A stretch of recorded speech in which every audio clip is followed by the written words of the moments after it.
प्रिय भक्तजनों, आपका स्वागत है।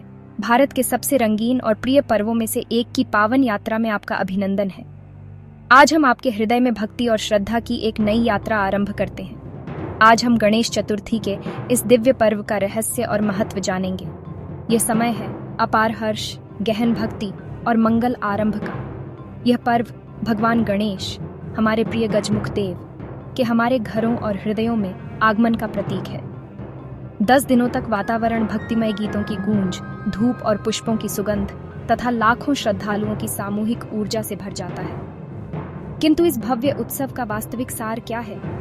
भगवान गणेश, शिव और पार्वती के पुत्र, प्रत्येक शुभ कार्य और पवित्र अनुष्ठान से पूर्व सर्वप्रथम पूजे क्यों जाते हैं? आइए इस पावन अवसर के पीछे छिपे गहरे इतिहास और आध्यात्मिक महत्व को समझें। यदि आपको हमारा भक्त और भगवान चैनल पसंद आए तो कृपया लाइक करें, सब्सक्राइब करें और अपने मित्रों के साथ साझा करें।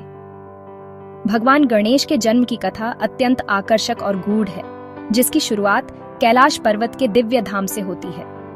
यह कथा माता पार्वती से आरंभ होती है, जो भगवान शिव की अर्धांगिनी है। जब भगवान शिव तपस्या में लीन थे, पार्वती जी ने गहन एकाकीपन और एक ऐसे पुत्र की अभिलाषा की जो पूर्णतः उनका अपना हो। माता पार्वती एक ऐसे रक्षक की कामना करती थीं, जो केवल उन्हीं के प्रति समर्पित हो, उनके आदेशों का बिना किसी प्रश्न के पालन करे और उनकी निजता की रक्षा करे। उन्होंने अपने स्नान से पूर्व शरीर पर लगाए गए हल्दी के उबटन को एकत्र किया। अपनी दिव्य शक्तियों से उस सुगंधित स्वर्णिम उबटन को एक बालक के रूप में आकार दिया। उस मूर्ति में प्राण फूंकते हुए माता ने एक सुंदर और बलशाली बालक की सृष्टि की, जो देवी शक्ति के परम सार से उत्पन्न हुआ था। माता पार्वती ने अपने नवसृजित पुत्र को स्नान गृह के द्वार की रक्षा का आदेश दिया। उन्होंने स्पष्ट रूप से कहा कि जब तक वह स्नान कर रही हो, किसी को भी भीतर प्रवेश न करने दें। इन घटनाओं से अनभिज्ञ भगवान शिव अपनी दीर्घ तपस्या के उपरांत कैलाश पर्वत लौटे। जब शिवजी ने अपने ही निवास में प्रवेश करने का प्रयास किया, तो बालक ने माता के आदेशों का पालन करते हुए उन्हें दृढ़ता से रोक दिया। भगवान शिव और उस बालक के मध्य टकराव तीव्र हो गया। दोनों के बीच घोर संघर्ष हुआ। शिवजी के गणों ने भी बालक से युद्ध किया, किंतु वह अकेले ही सभी पर भारी पड़ा। इस अभूतपूर्व प्रतिरोध से भगवान शिव का प्रचंड क्रोध जागृत हो गया। संहार के देवता ने उस बालक को एक अपार बाधा के रूप में देखा। एक तीव्र और शक्तिशाली प्रहार के साथ शिवजी ने अपने त्रिशूल से उस बालक का सिर काट दिया। बालक का निर्जीव शरीर भूमि पर गिर पड़ा। जब माता पार्वती स्नान से बाहर आईं, तो उन्होंने यह भयावह दृश्य देखा। उनका हृदय टूट गया। उनका मातृत्व आनंद, असहनीय क्रोध और अथाह शोक में बदल गया। पश्चाताप से व्याकुल भगवान शिव ने माता को शांत करने का प्रयास किया और अपने पुत्र को पुनर्जीवित करने का वचन दिया। उन्होंने अपने गणों को उत्तर दिशा में भेजा और मिलने वाले प्रथम जीवित प्राणी का सिर लाने का आदेश दिया। भगवान शिव ने अपनी दिव्य शक्तियों से हाथी का सिर बालक के शरीर पर स्थापित किया और उसमें प्राण फूंके। उसी क्षण वह बालक गणेश के रूप में पुनः जीवित हो उठा। शिवजी ने गणेश को सभी देवताओं में अग्रपूज्य होने का आशीर्वाद दिया और वे सदा के लिए विघ्नों का नाश करने वाले कहलाए। गणेश चतुर्थी का सार्वजनिक उत्सव महाराष्ट्र की पावन भूमि से आरंभ हुआ, जब मराठा साम्राज्य अपने उत्कर्ष पर था। इस उत्सव को समाज के सभी वर्गों में लोकप्रिय बनाने का श्रेय छत्रपति शिवाजी महाराज को जाता है। 17वीं शताब्दी में शिवाजी महाराज ने मराठा प्रजा के मध्य सांस्कृतिक एकता और गौरव की भावना जागृत करने के लिए इस पर्व को एक सूत्र में पिरोया।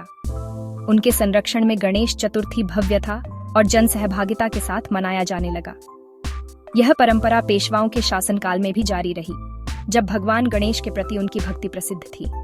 उनके काल में उत्सव ने नई ऊंचाइयों को छुआ, किंतु पेशवा शासन के पतन और अंग्रेजों के आगमन के पश्चात यह उत्सव राजकीय संरक्षण से वंचित होकर पुनः पारिवारिक सीमाओं में सिमट गया। गणेश चतुर्थी का सार्वजनिक रूप में पुनरुत्थान भारत के इतिहास के एक महत्वपूर्ण कालखंड में हुआ, जिसके प्रेरणा स्रोत लोकमान्य तिलक थे। तिलक ने इस उत्सव को राष्ट्रीय एकता और सांस्कृतिक जागरण का माध्यम बनाया। 19वीं शताब्दी के उत्तरार्ध में जब अंग्रेजी शासन ने सार्वजनिक सभाओं पर प्रतिबंध लगाया, तब तिलक ने गणेशोत्सव को सामाजिक एकत्रीकरण का सशक्त साधन बनाया। सन 1893 में उन्होंने गणेश चतुर्थी को विशाल सार्वजनिक उत्सव के रूप में परिवर्तित करने का निर्णय लिया। उनका उद्देश्य था कि यह धार्मिक पर्व समाज के विभिन्न वर्गों के बीच की दूरी को पाटे और राष्ट्रवाद तथा एकता की भावना को प्रबल करे। अब यह उत्सव केवल पूजा तक सीमित नहीं रहा, यह राष्ट्रीय जागरण का एक प्रभावशाली साधन बन गया, जिसमें प्रवचन, देशभक्ति गीत और सांस्कृतिक प्रस्तुतियां होती थीं। तिलक के प्रयासों का प्रभाव तत्काल और गहरा था। यह उत्सव विदेशी शासन के विरुद्ध भारतीय एकता और सांस्कृतिक पहचान का प्रतीक बन गया। लोकमान्य तिलक के पुनरुत्थान के बाद से इस उत्सव का विस्तार और लोकप्रियता निरंतर बढ़ती गई और यह एक भव्य दृश्य बन गया। समाज के विभिन्न मंडल एक दूसरे से प्रतिस्पर्धा करते हैं ताकि सबसे सुंदर पंडाल और गणेश प्रतिमाएं स्थापित की जा सकें। आधुनिक उत्सव सामूहिक प्रयास और कलात्मक अभिव्यक्ति का प्रमाण है। कलाकार कई सप्ताह, कभी-कभी महीनों तक परिश्रम करते हैं। उत्सव के 10 दिन इंद्रियों के लिए एक अद्भुत अनुभव होते हैं। वातावरण में गणपति बप्पा मोरया के गूंजते स्वर और विशेष प्रार्थनाएं होती हैं। उत्सव का समापन 10वें दिन अनंत चतुर्दशी पर विसर्जन के साथ होता है। अंतिम शोभा यात्रा अत्यंत भव्य और भावनापूर्ण होती है। प्रतिमाओं का समुद्र में विसर्जन सृजन और विलय के चक्र का प्रतीक है। यह दर्शाता है कि सब कुछ क्षणिक है। गणेश चतुर्थी का उत्सव जीवन, मृत्यु और पुनर्जन्म का गहन आध्यात्मिक संदेश देता है। मिट्टी की प्रतिमा का निर्माण प्रकृति के तत्वों से हमारे भौतिक जन्म का प्रतीक है। हम इस प्रतिमा को 10 दिनों तक सुसज्जित करते हैं, उसकी पूजा करते हैं और उसे प्रेम से भर देते हैं। यह अवधि हमारे जीवन के कालचक्र का प्रतीक है, जिसमें हम अपने अनुभवों से जीवन को सजाते हैं। उत्सव का समापन विसर्जन में होता है। यह दर्शाता है कि भौतिक संसार क्षणिक है और अंततः सब कुछ अपने मूल स्रोत में विलीन हो जाता है। विसर्जन हमें नश्वरता का गूढ़ सत्य सिखाता है। यह हमें क्षणभंगुरता को अपनाने और वैराग्य का भाव सिखाता है। यह शोक का नहीं, अपितु आशा का संदेश है। यह दर्शाता है कि रूप भले ही लुप्त हो जाए, परंतु दिव्य ऊर्जा सदा विद्यमान रहती है और पुनः प्रकट होती है। सबसे प्रसिद्ध कथाओं में से एक है चंद्रदेव की कथा। एक पर्व के दिन भगवान गणेश संध्या समय अपने गृह लौट रहे थे। उनका उदर मोदक से परिपूर्ण था। सहसा झाड़ियों से एक सर्प निकला। चूहा भयभीत होकर डगमगा गया और भगवान गणेश भूमि पर गिर पड़े। इस संपूर्ण दृश्य को अपने दिव्य लोक से चंद्रदेव देख रहे थे। अपनी सुंदरता और तेज के कारण चंद्र अहंकार से भर गए और उन्होंने उपहास करना आरंभ कर दिया। चंद्र के उपहास से भगवान गणेश कुपित हो उठे। उन्होंने निश्चय किया कि चंद्र के अभिमान का दमन करना आवश्यक है। भगवान गणेश ने चंद्र को शाप दिया कि उनकी दीप्ति छीन ली जाएगी और वे अदृश्य हो जाएंगे, क्योंकि उन्होंने अपनी सुंदरता पर गर्व किया। इसके अतिरिक्त जो कोई गणेश चतुर्थी की रात्रि चंद्रमा को देखेगा, उस पर मिथ्या दोष लगेगा और उसे झूठे आरोपों का सामना करना पड़ेगा। भयभीत चंद्र और अन्य देवताओं ने भगवान गणेश से क्षमा याचना की। गणेश ने शाप को परिवर्तित किया, कहा कि चंद्र सदा अदृश्य नहीं रहेंगे, अपितु 15 दिवसीय चक्र में घटते बढ़ते रहेंगे। चंद्रमा को अनजाने में देखने वालों के लिए भगवान गणेश ने एक उपाय भी बताया। स्यामंतक मणि की कथा या विशेष श्लोक का पाठ करना दोष निवारण का साधन है। यह उपाय हिंदू दर्शन के मूल तत्व को उजागर करता है, हर समस्या का समाधान है और प्रत्येक शाप में भी कोई न कोई आशीर्वाद छिपा होता है। भगवान गणेश का एक अत्यंत महत्वपूर्ण नाम है मंगल मूर्ति, अर्थात शुभता और कल्याण के प्रतीक। यह नाम इस गहरे विश्वास का द्योतक है कि गणेश का अस्तित्व ही सकारात्मक ऊर्जा का स्रोत है, जो किसी भी अशुभ को शुभ में परिवर्तित करने में समर्थ है। अतः उनका मुख्य कार्य है अशुभ को शुभ में बदलना। गणेश चतुर्थी के अवसर पर गूंजने वाला लोकप्रिय मंत्र गणपति बप्पा मोरया, मंगल मूर्ति मोरया करोड़ों भक्तों के हृदय में इस विश्वास को दृढ़ करता है। भक्तगण सक्रिय रूप से उनकी शुभ ऊर्जा का आह्वान करते हैं, यह विश्वास रखते हुए कि उनकी उपस्थिति शांति, समृद्धि और परम कल्याण प्रदान करेगी।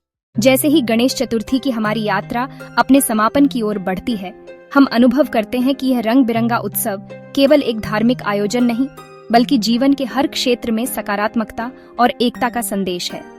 भगवान गणेश की कथा स्वयं परिवर्तन और आशा की प्रेरक गाथा है। यह हमें सिखाती है कि हमारी सबसे बड़ी चुनौतियां ही हमारे जीवन की सबसे बड़ी शक्ति बन सकती हैं। यह सकारात्मकता की भावना सामूहिक उत्सव में सबसे अधिक प्रकट होती है, जहां भक्ति और आनंद का साझा अनुभव सभी को एक सूत्र में बांधता है। अंतिम विसर्जन केवल एक अंत नहीं, बल्कि पुनः आगमन का वचन है, जो हमारे हृदय में यह विश्वास जगाता है कि दिव्य आशीर्वाद पुनः प्राप्त होंगे। गणेश चतुर्थी का वास्तविक उद्देश्य है भगवान गणेश के ज्ञान और गुणों को अपने दैनिक जीवन में अपनाना।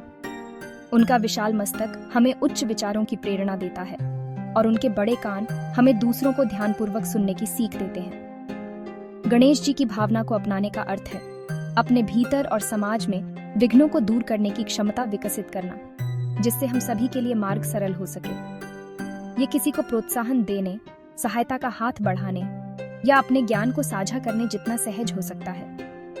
इस प्रकार यह उत्सव वास्तव में एक रूपांतरणकारी अनुभव बन जाता है जो हमें अधिक ज्ञान, सफलता और गहन आध्यात्मिक संतुष्टि से परिपूर्ण जीवन जीने की प्रेरणा देता है।